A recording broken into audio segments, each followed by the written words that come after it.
السلام علیکم ورحمۃ اللہ وبرکاتہ۔ یوٹیوب چینل دا نالج کی جانب سے خوش آمدید۔ دوستو، سوشل میڈیا اور ویب سائٹ پر جہاں پہ مختلف قسم کی افواہیں گردش کرتی رہتی ہیں اور مختلف قسم کی باتیں روز بروز آپ کو سننے میں ملتی رہتی ہیں، وہاں پر 26 دسمبر کو پاکستان میں ہونے والے سورج گرہن سے متعلق بھی بہت ساری چیزیں ایسی سننے میں آئی ہیں جن کا حقیقت کے ساتھ کوئی بھی تعلق نہیں ہے۔ جی ہاں دوستو، سورج گرہن جو کہ 26 دسمبر کو جمعرات والے دن پاکستان میں جس کا ظہور ہو رہا ہے اور جس کے بارے میں کہا جا رہا ہے کہ یہ کئی سالوں کے بعد ایسا سورج گرہن ہے جو تقریباً 50 سے لے کر 80% کے درمیان مکمل طور پر گرہن ہوگا، اور مختلف علاقوں میں اس کی مختلف کیفیات ہوں گی، جس کے بارے میں عام طور پہ کہا جا رہا ہے کہ تقریباً 7:15 بجے سے لے کر 10:15 ساڑھے 10 بجے کے درمیان تک پاکستان میں سورج گرہن رہے گا۔ اب سورج گرہن ہے کیا؟ جو مختلف باتیں پائی جاتی ہیں جن کا حقیقت کے ساتھ کوئی تعلق نہیں ہے، بہت سارے لوگ ان کو سائنسی باتوں سے جوڑنے کی کوشش بھی کرتے ہیں، لیکن شاید کہ سائنس بھی ان باتوں کو نہیں مانتی۔ خیر، ہم ان باتوں کو تذکرہ نہیں کریں گے جو سوشل میڈیا پہ چل رہے ہیں، ہم صرف آج اس بات کا ذکر کریں گے کہ سورج گرہن یا دوسرا جس کو ہم چاند گرہن کہتے ہیں، ہم اس بارے میں دیکھیں گے کہ یہ کیا ہے اور اس کے بارے میں ہمیں ہمارا دین کیا تعلیمات دیتا ہے۔ دوستو، آگے بڑھنے سے پہلے آپ سے درخواست کروں گا کہ اگر آپ نے ابھی تک میرا YouTube channel the knowledge subscribe نہیں کیا تو اسے ضرور سبسکرائب کر لیجئے اور ساتھ لگے ہوئے بیل کے آئیکن کو ضرور پریس کیجئے تاکہ آپ کو ہر آنے والی نئی ویڈیو کا نوٹیفیکیشن ملتا رہے۔ دوستو، سورج گرہن اور چاند گرہن یہ اللہ تعالیٰ کی قدرت کی نشانیاں ہیں، اور یہ ظاہر کرنے کے لیے کہ جو طاقت، جو قادر مطلق اللہ سورج سے روشنی دیتا ہے اور چاند سے چاندنی دیتا ہے، وہی اللہ تعالیٰ ان کو ماند کرنے پر بھی قادر ہے اور ان کو کمزور کرنے پر بھی قدرت رکھتا ہے۔ آپ صلی اللہ علیہ وسلم کے زمانے میں آپ صلی اللہ علیہ وسلم کے صاحبزادے حضرت ابراہیم رضی اللہ تعالیٰ عنہ کے انتقال کے بعد سورج گرہن ہوا۔ اس زمانے میں لوگوں کا یہ خیال تھا کہ سورج گرہن کسی بڑے آدمی کی وفات یا پیدائش کی وجہ سے ہوتا ہے، جیسا کہ ابھی آپ صلی اللہ علیہ وسلم کی بیٹے کی وفات پر ہوا، تو آپ صلی اللہ علیہ وسلم نے ان کے اس خیال کی نفی فرمائی، تردید فرمائی، اور اس کے بارے میں حدیث میں آتا ہے کہ حضرت ابو ہریرہ، حضرت ابو موسیٰ رضی اللہ تعالیٰ عنہ کی ایک روایت بیان کرتے ہیں کہ انہوں نے بیان کیا کہ سورج جب گرہن ہوا تو نبی کریم صلی اللہ علیہ وسلم اس طرح گھبرائے ہوئے کھڑے ہوئے جیسا کہ کوئی قیامت آ گئی ہو۔ آپ صلی اللہ علیہ وسلم مسجد میں آئے اور طویل ترین قیام اور رکوع اور سجود کے ساتھ نماز پڑھی، اور اس سے پہلے آپ کو ایسا کرتے ہوئے کبھی بھی نہیں دیکھا گیا تھا۔ اور پھر اس کے بعد آپ صلی اللہ علیہ وسلم نے فرمایا کہ یہ نشانیاں ہیں، سورج اور چاند گرہن یہ اللہ کی نشانیاں ہیں جو اللہ بزرگ و برتر بھیجتا ہے۔ یہ کسی کی موت اور حیات کے سبب سے نہیں ہوتا، بلکہ اس نشانی کے ذریعے سے اللہ تعالیٰ اپنے بندوں کو ڈراتا ہے کہ جب تم اس کو دیکھو تو ذکر الہی اور دعا اور استغفار کی طرف متوجہ ہو جاؤ۔ اب دوستو، دوسری بات یہاں پر یہ سمجھنا ضروری ہے کہ یہ جب سورج گرہن اور چاند گرہن ہو تو اس وقت ہمارا دین ہمیں کیا تعلیمات دیتا ہے۔ دوستو، جب سورج گرہن کے متعلق آتا ہے کہ جب سورج گرہن ہو تو اس وقت جس کو ہم کسوف بھی کہتے ہیں، اس وقت 2 رکعت نماز پڑھنا مسنون ہے۔ یہ جماعت کے ساتھ ہے۔ اگر آپ تنہا پڑھ رہے ہوں تو 2 سے زیادہ بھی آپ پڑھ سکتے ہیں، آپ 4 بھی پڑھ سکتے ہیں، 6 بھی پڑھ سکتے ہیں، جتنی چاہیں آپ پڑھ سکتے ہیں۔ اب یہ 2 رکعت نماز پڑھنے کا طریقہ کیا ہے؟ اس کی نماز پڑھنے کا وہی طریقہ ہے جو عام نفل کا ہے۔ پھر سن لیجئے، اس کی نماز کا وہی طریقہ ہے جو عام نفل کا ہے۔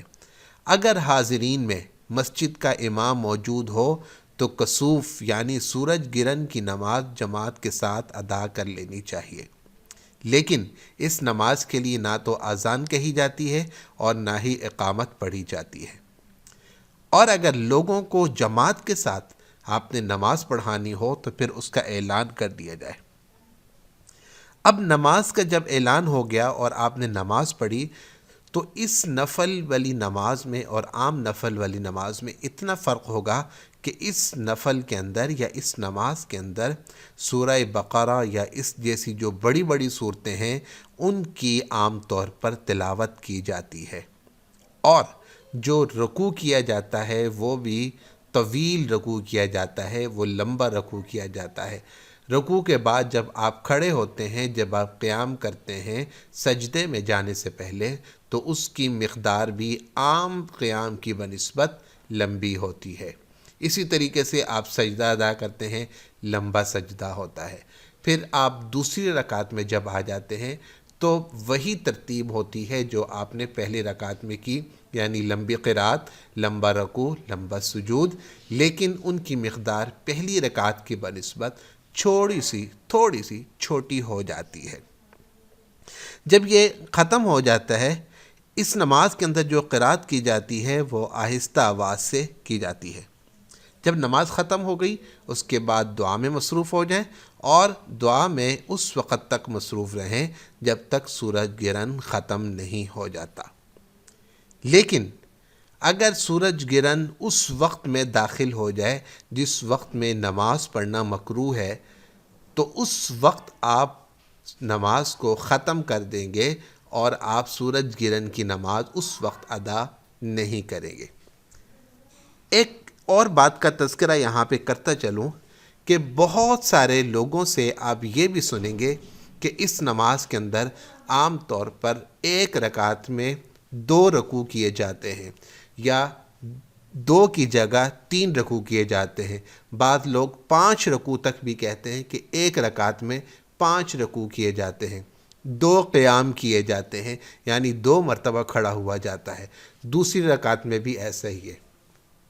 یہ مغالطہ اور یہ غلط فہمی کیوں پیدا ہوئی، اس کی ایک سادہ سی ریزن جو مختلف علماء نے لکھی ہے وہ یہ ہے کہ آپ صلی اللہ علیہ وسلم نے جب نماز ادا فرمائی تو چونکہ یہ نماز عام نماز کی بنسبت لمبی تھی، قرات لمبی تھی، اس کا قیام لمبا تھا، اس کے اندر جو تلاوت تھی وہ لمبی تھی، رکوع لمبے تھے، سجود لمبے تھے، تو بعض دفعہ ایسا ہوا کہ آپ صلی اللہ علیہ وسلم ابھی رکوع میں ہی تھے، لیکن جو حضرات پیچھے کھڑے تھے، جو نمازی پیچھے کھڑے تھے، صحابہ پیچھے کھڑے تھے، وہ یہ سمجھے کہ شاید آپ صلی اللہ علیہ وسلم نے رکوع ختم کر دیا اور کھڑے ہو گئے، لیکن ہمیں پتہ نہیں چلا۔ وہ کھڑے ہو گئے، جب انہوں نے دیکھا کہ آپ صلی اللہ علیہ وسلم رکوع میں، تو وہ دوبارہ رکوع میں چلے گئے۔ تو اس طریقے سے، اس مغالطے کی وجہ سے کچھ لوگوں نے اس سے یہ نتیجہ اخذ کیا، یہ نتیجہ نکالا کہ ایک رکعت میں 2 رکوع ہیں، ایک رکعت میں 3 رکوع ہیں، ایک رکعت میں 5 رکوع ہیں، اور یہی مغالطہ سجدوں کے اندر بھی موجود ہے۔